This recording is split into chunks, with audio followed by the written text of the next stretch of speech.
Mag-pray muna tayo bago tayo magbakbakan.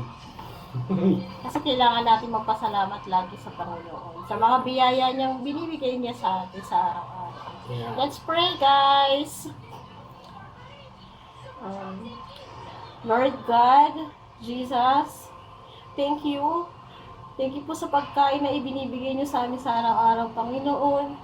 Please sanctify this food, O Lord God. Maraming salamat, Panginoon. Amen. Kain na po tayo. Kaya na tayo. Minudo. Luto ni Lord. Luto ni Ngayon ako nagluto ng minudo. Mahap ba? Sarap. Parang pampestaan sa probinsya. Mas malasa pa nga ito masyado eh. Yung sa probinsya na lang yun. Saka malaki yung hiwa.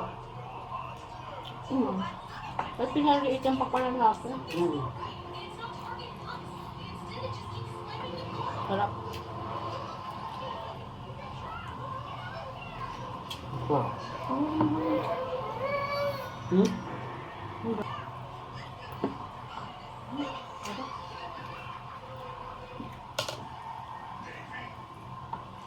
First time ni Lord magluto ng minudo. Pero parang lang, expert sa minudo. Yung masasabi mo, Lord. Nakalimutan niya yung pangalan niya.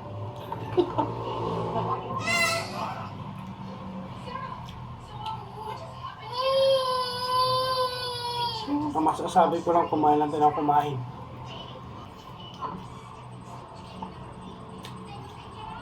Masarap lang may sausawan, pati siya kalamansi.